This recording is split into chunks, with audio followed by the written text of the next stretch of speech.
د پښتون په کم حال وجاړو په والله چې سوشل میډیا کولاو کو بس عذاب دی او پریشانی دی او د الله له طرف نه عذاب الهی دی او تندرونه دی او بارانونه دی پته نشي چې الله پاک راته په قهر او په غضب کې شوی دی د دې سوشل میډیا نه زړه تور شو چې سوشل میډیا کولاو جو بس دومره مړه شو دومره باندې کوټې راټاوې شوې دومره د خاورو لاندې دي دومره د ملبې د لاندې دي دومره ګلالي ماشومان یې وویشته دومره په بم کې والوته دومره په دماکه کې والوته د سوشل میډیا باندې قسم دی په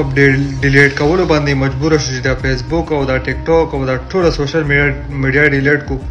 او ځان مکمل نه خبره کو لکه داسې حالات او داسې وخت پاتې شو چې نه د زړه سکون شته نه د دنیا کې سکون شته لکه که عبادت کوي نو هغې کې دلم خدای پاک سکون نه راکوي پته نشي داسې څه عذاب په موږ مسلط شوی دی په دې پښتنو باندې الله دې رحم وکړي د باجوړ په حال باندې او بیا د پښتنو په حال باندې د جمعې مبارکه ورځ ده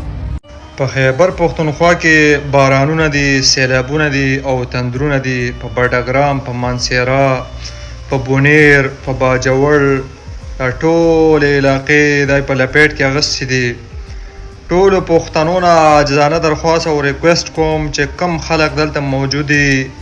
کم په مسافرو کې د دغه خلکو مالی چې کم دی مدد کولی شي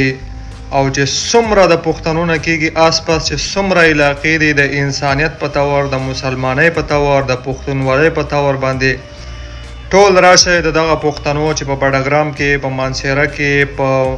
بونیر کې په خاص کر بیا خاص باجوړ چې کوم دی په هغو باندې اپریشن هم دي او په خیمو کې او په تنبوانو کې ژوند کوي او له پاسه پې بارانونه دي سیلابونه دي ټولو ته وایم چې ټول د دغه خلقو په حقله باندې مالی او جاني او چې څومره مدد درنه کېږي هر پښتون ته وایم ټولو مسافرو ته وایم لر او بر افغانانو ته وایم